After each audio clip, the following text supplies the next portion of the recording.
Amitofo. Selamat pagi anak-anak. Apa kabar?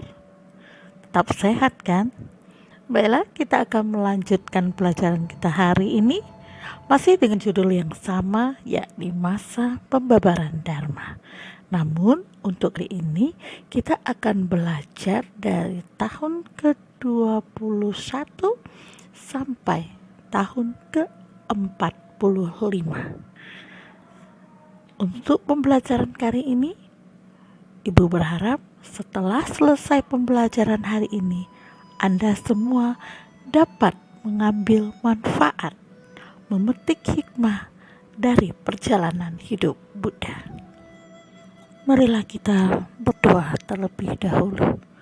Namo Sakyamuni Buddhaya, Namo Sakyamuni Buddhaya, Namo Sakyamuni Buddhaya, Namo Sarva Bodhisattvaya Maha Sattvaya, Namo Kuan Yin Pusaya Maha Welas Asih. Kami beranjali dan bersyukur atas ikatan karma baik kami, sehingga memiliki kesempatan untuk belajar Dharma yang indah pada awalnya, indah pada pertengahannya, dan indah pada akhirnya. Kuan Yin Pusaya Maha Welas Asih, kami sadar atas buah karma kami sendiri. Kami bertekad untuk merubah diri kami ke arah lebih baik, agar berguna bagi orang tua dan lingkungan kami. Kuan Yin Pusaya penuh dengan prasnya, berkailah kami akan memperoleh kebijaksanaan untuk belajar Dharma hari ini, sehingga kami mampu menjadikan Buddha Dharma sebagai pedoman hidup kami sehari-hari. Semoga kami berbahagia. Semoga keluarga kami berbahagia. Semoga lingkungan kami berbahagia. Semoga semua makhluk berbahagia. Sadhu, sadhu, sadhu, sadhu. Baiklah, kita mulai pelajaran kita hari ini ya. Coba perhatikan gambar berikut ini. Kelihatan apa ya? Iya, ini kalau kita perhatikan, pada saat Buddha beserta siswanya melewati sebuah daerah perbukitan, di atas sana ada seorang biku juga yang sedang mencoba menggulingkan batu agar mengenai Buddha. Siapakah nama biku ini? Ada yang masih ingat? Ya, benar. Namanya Devadatta. Ayo kita mulai pelajaran kita. Pada tahun 21 sampai ke 44, 568 sampai 545 sebelum Masehi. Pada tahun ke-21 hingga ke-44 di musim hujan, Buddha berdiam di Vihara Jetavana dan Vihara Puba atau yang disebut dengan Pubarama di Savatthi, Kosala. Pada tahun ini terjadi peristiwa utama, yakni kisah mengenai Raja Pukusati dari Gandhara. Buddha membabarkan khotbah kepada Ambata atau yang disebut dengan Ambata Sutta di desa Icananagala. Penyerahan Vihara Puba sebagai dana. Wafatnya Raja Bimbisara. Biku Devadatta berusaha membunuh Buddha dengan cara-cara yang kejam, antara lain menggulingkan batu besar dari bukit dan membuat mabuk gajah Nalagiri yang kemudian dijinakkan oleh Buddha. Baik, Ibu akan bercerita sedikit tentang Devadatta. Devadatta ini siswa utama Buddha juga yang sebenarnya sudah memiliki kesaktian. Dia menyadari bahwa Sang Buddha banyak menerima perhatian dan penghormatan maupun pemberian. Akhirnya dia merasa iri hati, cemburu.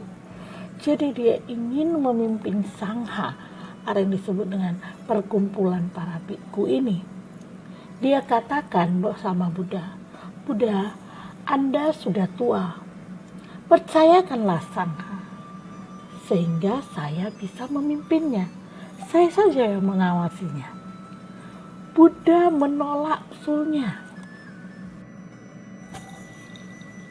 Bahkan Buddha kemudian meminta sangha untuk membuat sebuah pengumuman atas apa yang telah dilakukan Dewadatta ya. Tapi ini masih rencana, belum diumumkan. Dewadatta merasa tersinggung. Akhirnya dia membalas dendam dan menantang Sang Buddha.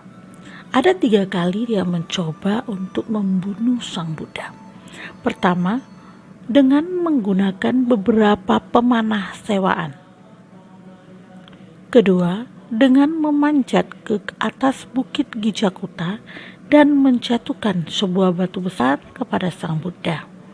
Ketiga, dengan memabukkan Gajah Nalagiri untuk menyerang Sang Buddha.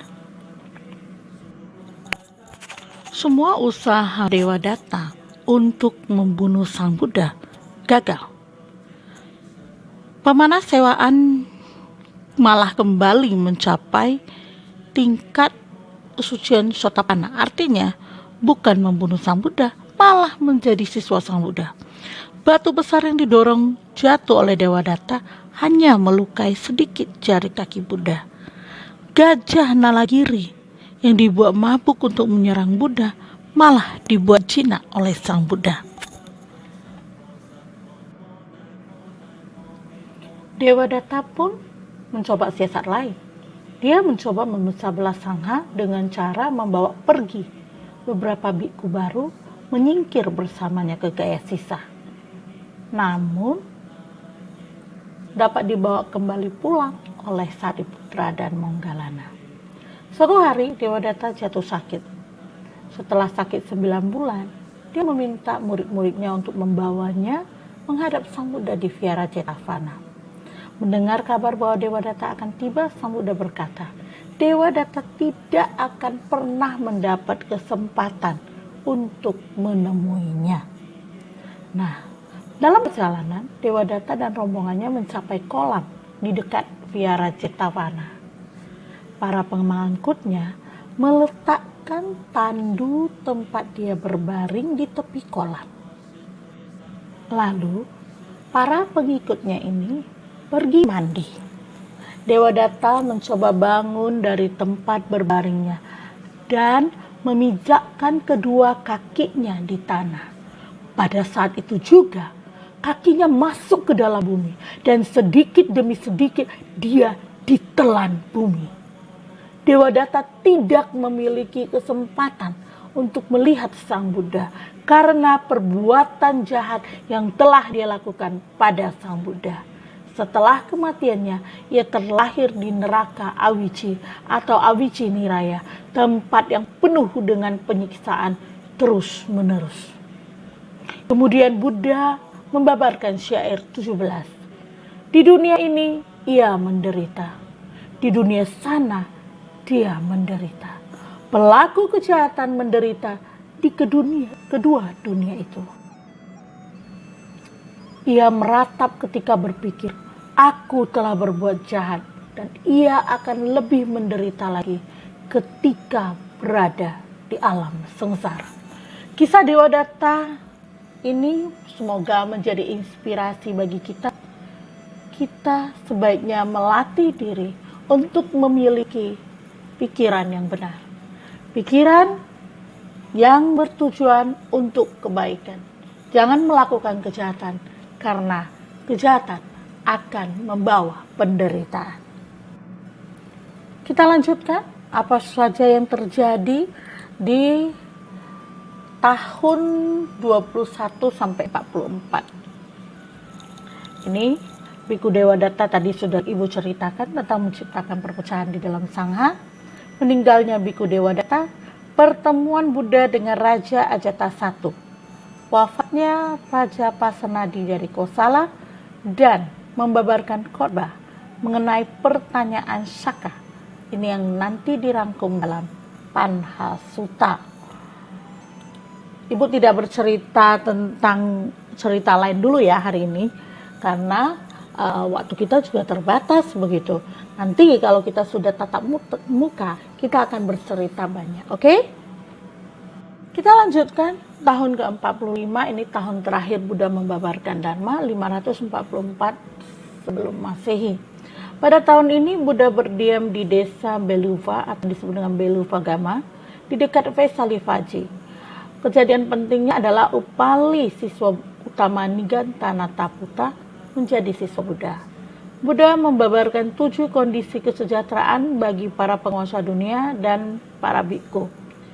Buddha menyampaikan khotbah cermin dharma, menerima hutan mangga dari Ambapali, wafatnya Sariputra dan Moggallana. Nah, ini kisah Sariputra dan Moggallana kita akan bahas di beberapa session ke depan. Ini sangat seru dan Anda akan bisa memetik begitu banyak cerita inspiratif dari kedua siswa utama Buddha ini.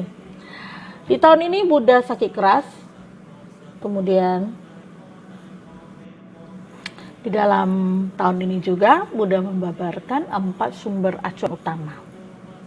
Kemudian Buddha menyantap Sukaramadawa yang dipersembahkan oleh Cunda Kamaraputa, yaitu putra pandai besi di Pava Mala. Jadi Sukaramadawa itu kalau ditranslate sepertinya jamur yang dimasak dengan daging ya. Buddha menerima Pertapa Kelana Subada sebagai siswa terakhir. Yaitu siswa terakhir ya. Ini ada beberapa gambar, silakan disimak ya. Ini Subada menemui Buddha.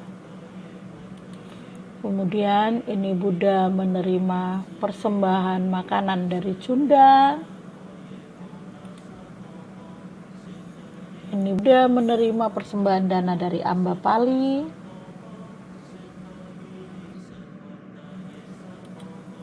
Ini adalah gambar Subada menjadi siswa terakhir Buddha. Baiklah, di akhir sesi ini kita tentu harus punya refleksi, ya, brainstorming. Apakah Anda sudah mengerti tentang pelajaran hari ini? Ini ada 5 soal yang sebenarnya Ibu dapatkan dari buku Anda juga. Jadi ini Ibu minta dikerjakan dan tetap kumpul di Google Classroom dan tentu di kolom tugas ya.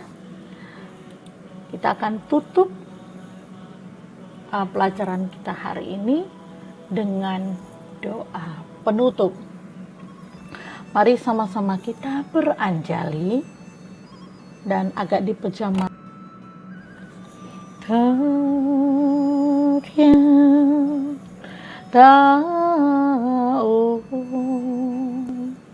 Gate gate param gate parasam gate bodhiswaha tadya tao gate gate param gate parasam gate bodhiswaha tadya tao gate gate param gate parasam gate bodhiswaha. Semoga apa yang kita pelajari hari ini menjadikan kita pribadi yang lebih baik dan mengikis rasa loba, keserakahan, dosa, kebencian, dan moha kebodohan batin dalam diri kita. Sampai sata babantu sukitata, semoga semua makhluk berbahagia. Sadu, sadu, sadu. Baiklah, kita sudah di penghujung daripada pembelajaran hari ini. Ibu sharing sebuah ayat. Dhammapada ayat 81. Bagaikan batu karang yang tak tergoncangkan oleh badai, demikian pula para bijaksana tidak akan terpengaruh oleh celaan maupun pujian. Semoga dengan pembelajaran hari ini kita semakin teguh keyakinan. Semoga apa yang kita pelajari hari ini membawa kebahagiaan. Sotihontu, semoga Anda semua sejahtera. Sampai jumpa di session berikutnya. Amitofo.